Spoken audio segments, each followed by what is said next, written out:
ఎరా చెప్పరా. రేపు రిపబ్లిక్ డే కదా, ప్లాన్స్ ఏంటి? ప్లాన్స్ ఏముంటారా మామ, పొద్దుగాల లేచి ఏదో ఫార్మాలిటీ స్నానం చేసి రెడీ అయ్యి బయటకు వచ్చామంటే ఎక్కడో చోట ఫ్లాగ్ హాయిస్టింగ్ అయితే జరిగింది కదా, అక్కడికి వెళ్ళి మిఠాయిలు తింటాం. ఫ్లాగ్ ఉండేదిగా, ఫ్లాగ్ తో ఇలా సెల్ఫీ దిగి ఫేస్బుక్ లో వాట్సాప్ లో పోస్ట్ పెట్టుకుంటే మనకి దేశభక్తి ఉందని అందరికి తెలిసిద్ది. ఇంకా అంతే ఉంది. దేశభక్తి అంటే ఫోన్ లో స్టేటస్లు పెట్టడం, మిఠాయిలు తింటాం కాదురా. మరి ఈ రిపబ్లిక్ డే వెనకాల చాలా హిస్టరీ ఉంది, తెలుసా నీకేమైనా? నాకేం తెలియదురా. నాకు సెల్ఫీ స్టేటస్ పెడతాం, లేదా లైన్ లో నుంచి మిఠాయి తింటాం. ఇంకా అంతకు మించి ఏం కావాలి చెప్పు. నాకు తెలియదు, నీకు తెలిస్తే చెప్పు వింటాం. మన దేశంలో స్వేచ్ఛగా జీవించే స్వాతంత్రం ఉంది, స్వేచ్ఛగా మాట్లాడే హక్కు ఉంది అని అంటారు కదా. అవును, మనకి ఆ హక్కులన్నీ రిపబ్లిక్ డే నుంచే మనకు వచ్చినాయిరా. అవునా? ఇంకా ఏమన్నా ఉంటే చెప్పరా, నీకు తెలిసింది. మనకి 1947 ఆగస్టు 15 స్వతంత్రం మాత్రమే వచ్చింది. మరి అది అందరికి తెలిసిందే, నువ్వు చెప్పేది ఏముంది. అంతేకాకుండా అప్పట్లో బ్రిటిష్ వాళ్ళ చట్టాలు మాత్రమే మనకు అమల్లో ఉండేవి, మనకంటూ చట్టాలు లేవు.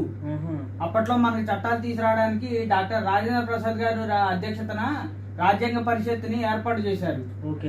అంతేకాకుండా 1947 ఆగస్టు 29న రాజ్యాంగ ముసాయిదా కమిటీని ఏర్పాటు చేశారు. ఆ కమిటీకి డాక్టర్ బిఆర్ అంబేద్కర్ గారు చైర్మన్ గా వ్యవహరించారు. ఎంతో మంది మేధావులు మన రాజ్యాంగాన్ని రచించడానికి అనేక దేశాల్లో ఉన్నటువంటి రాజ్యాంగాలను పరిశీలించి ఆ రాజ్యాంగాల్లో నుంచి మంచి సూత్రాలను తీసుకుని మన రాజ్యాంగాన్ని రచించారు. మన రాజ్యాంగాన్ని రచించడానికి 2 సంవత్సరాల 11 నెలల 18 రోజుల సమయం అయితే పట్టింది. 1949 నవంబర్ 26న రాజ్యాంగ పరిషత్ డాక్టర్ బిఆర్ అంబేద్కర్ గారి సారథ్యంలో రచించినటువంటి రాజ్యాంగానికి ఆమోద ముద్ర అయితే వేశారు. అంతేకాకుండా మన రాజ్యాంగం అతిపెద్ద లిఖితపూర్వక రాజ్యాంగంగా చరిత్రలోకి ఎక్కింది. 1950 జనవరి 26న మన రాజ్యాంగాన్ని అయితే అమల్లోకి తీసుకొచ్చారు. అందుకే అప్పటి నుంచి మన దేశం పూర్తి స్వతంత్రం వచ్చిన దేశంగా మారింది. అందుకే మనం జనవరి 26న రిపబ్లిక్ డే అనేది జరుపుకుంటాం అన్నమాట. ఇది రిపబ్లిక్ డే యొక్క చరిత్ర. మన స్వేచ్ఛ జీవితం వెనకాల రిపబ్లిక్ డే ఒక చరిత్ర దాకా ఉంది కదరా. అవునరా, మరి చరిత్ర తెలియనందుకు ఇప్పుడు దాకా సిగ్గుపడుతున్నారా మావా. హ్యాపీ రిపబ్లిక్ డే రా. Happy republic day.